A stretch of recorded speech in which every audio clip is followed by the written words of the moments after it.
Hello, hi guys! Magandang hapon sa inyong lahat. This is Chin Rodriguez from Masagari Channel, a faith healer, also mata reader. So ngayong hapon na to, tignan natin ang nagsasabihin sa iyo ng ating mga gabay. So this is weekly gabay for the month of February 14 hanggang February 20 for the sign of Taurus. So Taurus, welcome to my channel. Ano kayang messages, advices ng spirit guides ang ating masasaga for today's video? Kano naman kayang energy or kaganapan sa buhay ng mga Taurus ang ating mahagilap? So guys, this reading is a general reading lamang. Hindi lahat makaka-resonate. Kunin lamang po makaka-relate sa inyo and comment down below kung kaninong energy ang ating nasagap. And of course, don't forget to like and subscribe my channel and hit notification bell for more videos updated. Because maraming salamat po sa mga walang sawang pagsuporta sa aking channel, lalo na yung hindi nag-skip ng ads na way pagpalain kayo ng Diyos at may kapal, siksik diglig na gumapa ang biyay manubalik sa inyo. And of course guys, maraming salamat sa mga nag-share ng aking video sa anumang uri ng social media platforms. Maraming salamat po. Umpisahan natin ang laban for the sign of Taurus. So ano kayang messages, advices sa iyo ng ating mga gabay? So eto na, alamin na natin at tuklasin natin, no? Angel Spirit Guides, please give me information for the sign of Taurus. So there is a Six of Cups. So there is a person or an ex or either relatives or friends na may involvement dito. Let's see. So there's a Three of Wands. So there's a waiting for a soul or waiting for a ship, no? Kumbaga, meron ditong hinihintay or something nag-aantay, no? Ay, there's a Two of Wands. So there's a choices. May mga bagay dito na kailangan mong pag-isipan or pagplanuhan or kailangan mong magdesisyon, no? And the Three of Swords, no? My God, there's some information na kumbaga may naiinggit. There's a pain or something kumbaga may nasasaktan or either nasasaktan ka or kumbaga ginagawa ka na eksena or either there's an information na naiinggit sa'yo. And because there's a high priestess, so see, there's a hidden agenda or hidden enemy. So makinig ka sa intuitions mo, no? And there's a Five of Wands, so there's a complication, no? Kumbaga may gumagawa ng something complication sa'yo. At the same time, there's a Queen of Cups, so there's a healing. And there's a mother figure rather. So there's an information ang gumagawa sa ng eksena dito ay maaaring babae, no? So let's see what is addiction messages for the Six of Cups. Anong Six of Cups to? It's a friend, relatives, related sa'yo, or either a friend. So there's a hangman, no? Kumbaga itong tao na to ginagawa ka ng eksena para lutang ka or kumbaga para mawala ka sa focus or mawala ka sa wisyo, no? Gumagawa siya ng delays or something cancellation sa'yo. And because there's a Knight of Wands, so there's a resilience, no? Kaya kailangan maging tahimik ka, no? Mas piliin mo kailangan yung wala ka na dapat pinapakita pa, no? Parang there's a resilience, no? Kumbaga there's a success driven, so malapit ka na sa success. Now, there's a leap of faith, sinusubukan ng pananampalataya at tiwala mo dito. And of course, there's the Two of Cups, so there's a partnership, so some of you may naiingit talaga about sa partnership niyo dalawa, ng person mo. And of course, there's a Temperance, so there's a healing, and because there's a divine timing. So, ibig sabihin dito, kumbaga, ginagabayan ka ng ating angel spirit, no? Ng ating mga gabay, no? Yung mga taong may lihim na inggit at galit sa'yo. Ano tong Five of Wands? Ano to? There's an Ace of Pentacles. So, there's a competitor. So, either, kumbaga, may rami ka kompetensya pagdating sa finances. So, there's a big opportunity and big material offer. Maaaring ginagawa ng complication para hindi mo makuha. No? Kumbaga may hinihintay kang pera, kumbaga nagkakaroon ng something, kumbaga postpone, delays, cancellation, that because of itong tao na to ay may ginagawa behind your back. So let's see what is the Queen of Cups. So there's a Five of Cups. So see, nagalit. No, itong tao na to ay may galit sa'yo or may inggit sa'yo. There's an information, parang there's a guilt ako necessary with the Five of Cups. Ano tong Six of Cups na because the Hangman? Let's see. And because there is a Knight of Wands, slow and steady, no? Kumbaga, maging kalmado ka, no? Sa mga eksena mo. Slowly but surely. And because there is a Ace of Wands, so there's a new beginning coming in for you. Magkakaroon ka ng bagong simula at bagong eksena. At the same time, there's a King of Pentacles, so there's a security and of course practicality pagdating sa partnership, no? Marami na inggit sa'yo, kaya kailangan marunong ka dapat dumedma. At marunong ka dapat, di bang, mag-control sa sarili mo na alisin yung mga taong may lihim na inggit sa'yo or toxic na tao.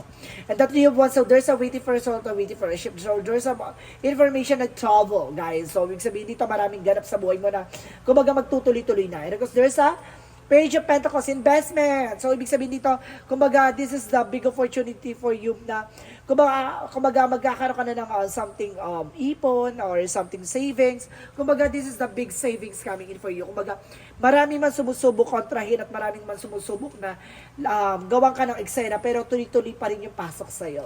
So, let's see what is the Queen of Cups and the Five of Cups. So, there's a Queen of Wands. So, there's a stability and control. So, kailangan kumbaga itong tao na to is manipulator. Itong tao na to ay kumbaga, babae siya, mother figure either your ex, no? It's either babae yung ex mo, kumbaga it's feminine. And of course, there's an information na gumagamit din siya ng black magic involved, no? Ito yung gagalit sa'yo, no? It's a sister, mother, or something, an ex, or something, a friend, no? So, let's see what is the outcome. Ang outcome is the Death card. So, there's an ending and a new beginning. Matatapos na raw. A transformation. And because there's a Queen of Swords. Kumbaga, there's a bigger feature of yourself. Kumbaga, natatanaw mo na yung sarili mo na kumbaga, ang layo-layo mo na sa dating ikaw. Because there's a Page of Swords. Kumbaga marami ka nang natututunan at marami ka natutuklasan, no? Parang, kumbaga nag-e-enjoy ka na lang sa buhay mo ngayon. So, let's see what is additional messages for career. Sa career, there's a Knight of Cups, so there's a wish fulfillment. So, unti-unti na natutupad yung mga pangarap mo, because there's a Ten of Wands. Kumbaga binibitawan mo na yung naging sanhi ng burden or something sacrifices mo. Or, kumbaga paghihirap mo, obligations. So, additional messages for love life. So, there's the King of Wands. So, represent control and stability. And the Sun card. So, big sabihin dito, kumbaga ginagabayan daw ng ating mga angel spirit ang iyong relasyon. So let's see additional messages for health. Sa health mo naman, eksena sa health mo.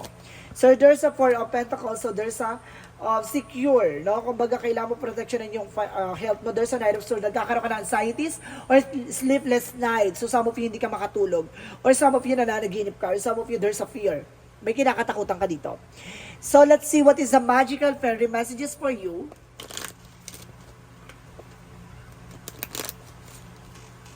Magical fairy messages. So, there is a connect with the nature. So, kailangan mo talaga ng unwind, no? Kailangan mo talagang gumala or umalis-alis kasi nakakasagap ka ng something, refresh, no? Parang nare-retreat yung utak mo. And there's a goodbye to the old, hello to the new. So, pakawala mo na yung nakaraan, no? Kumbaga, ito na yung bagong eksena at bagong bukas na nakalaan para sa'yo. Diba? There's a better part in its beginning. So, talaga magsisimula na panibagong eksena na makakabuti sa'yo. So, let's see what is a Yin and Yang Oracle card. For Yin and Yang Oracle card, so there's freedom. So, talaga nakalaya ka na at maraming oportunidad na papasok sa'yo. And there's a chemistry. Pagdating sa love life, so may chemistry kayo na person mo. At the same time, there's a fulfillment. So, there's a wishes. So, matutupad na yung mga pangarap mo. At the same time, guys, there's a comfort zone. Kailangan mo lang kumawala sa comfort zone. Yung mga sasabihin ng iba, kailangan hindi ka na nagpapa-apekto. Then, makadapat, no? Yun yung isa pa sa kailangan mong i-let go. Yung ego and pride. So, let's see what is our Archangel Michael messages. So, there is to spend more time outdoors. So, kailangan mo talagang mag-unwind. Kailangan mo talagang umalis dyan sa lugar or something na, kumbaga, kailangan mo mag-retreat or kailangan mo talagang there's a summer season, so kailangan mo talaga bakasyon. And your home is protected by angels, no? Yung tahanan nyo raw ay protektado ng ating mga gabay. At the same time, there's a pay attention to your dreams, no? Tumuto ka sa pangarap mo. So, ano ba talaga yung purpose mo sa buhay? Ganon. So, let's see what is the Romance Angels.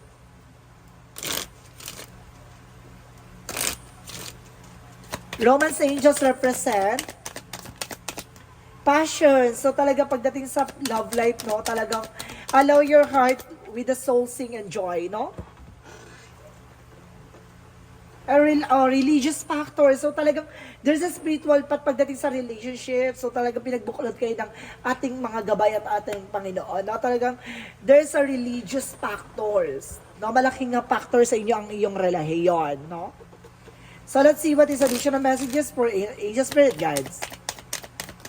And there's Portal. So, ibig sabihin, doors are opening. So, binubuksan ng mga pintuan na bagong oportunidad para sa iyo. There's a karmic relationship.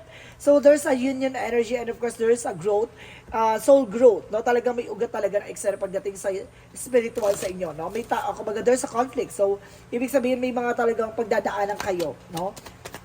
Na challenges. Archangel Raphael messages. So, there's an acceptance. May mga bagay na kailangan mo tanggapin. And there's a stay positive. Basta manatili kang positibo sa lahat ng eksena mo. So, let's see what is additional messages for Angel Spirit, guys. So, there's a practice, no? Enhance your ability and skills, no? And there's a leadership. Take charge of your situation, no? Kumbaga, kailangan alam mo yung grounds mo. So, let's see what is additional chakra messages. So, there's a trickery, no? Umiwas ka sa mga manloloko. Malinlang. No? Sinungaling. And there's an impatience, no? Habaan mo yung pasensya mo. At the same time, there's a faith, no? Talaga susubukan ng pananampalataya at tiwala mo dito. So, let's see what is the angel's answer. Angel's answer represent, let go. So, kailangan mo talaga mag-let go, no? Talikuran na nakaraan. And of course, communication clearly. So, kailangan mo makipag-communicate with your loved ones or something with your partner. At the same time, there's a no. Meron ka dapat humindi. Hindi oo ng oo, payag ng payag, meron ka dapat humindi. So, let's see what is the Roman, what is the Monsology. Monsology represent the energy is gaining momentum. Itong eksena to ay hindi mo makakalimutan. Parang magtatatak to sa'yo. And of course, there's a work through your fears. So, kailangan mo labanan ang takot at pangamba mo. Angel Spirit Guide, please give me information. And of course, there's a denial. I-acknowledge mo yung fear, palitan mo raw yan ng awareness. Hindi sa natatakot ka, no? Nangangamba or something, kumbaga, na ano ka lang, kumbaga nagkakaroon ka ng something doubt. And there's a humor, no? Kumbaga, alisin mo yung takot at pangamba mo, tingnan mo yung lighter side of situation. And there's a success coming in for you. Magsasuccess ka at the end of the time. So, Angel Spirit Guide, please give me information. And there's a teacher guardian, no? May gumagabay sa'yo dito. And there's a past love mo. Ibig sabihin dito, may ancestors ka na gumagabay at sumusuporta sa'yo. At the same time, there's a purple, no? By third eye, clairvoyance, no? Mayroon kang katangian or kakayanan na makita yung mga extraordinary, no? Kumbaga, may third eye ka or mayroon kang malakas sa pakiramdam mo. Fourth chakra, Archangel Samuel. Raphael, sorry, for healing. So, nandito si Archangel Raphael for healing. Pagagalingin ka at maaaring gamutin ka sa anumang uri ng karamdaman mo. And there's a financial constraint. So, ibig sabihin, maging mahinaan pagdating sa finances, no? Mag-ipon, mag-imbak. So, let's see what is the Jesus loving quotes. Jesus loving quote said, "Come to me, all you that labor and heavy laden, and I will give you the rest." No? Kumbaga, kapag alam mo mabigat na at hindi mo na kaya, i-surrender mo kay God. Lumapit ka sa Kanya, magdasal ka, humingi ka ng tawad, bitawan mo yung mga bagay na hindi mo kontrolado.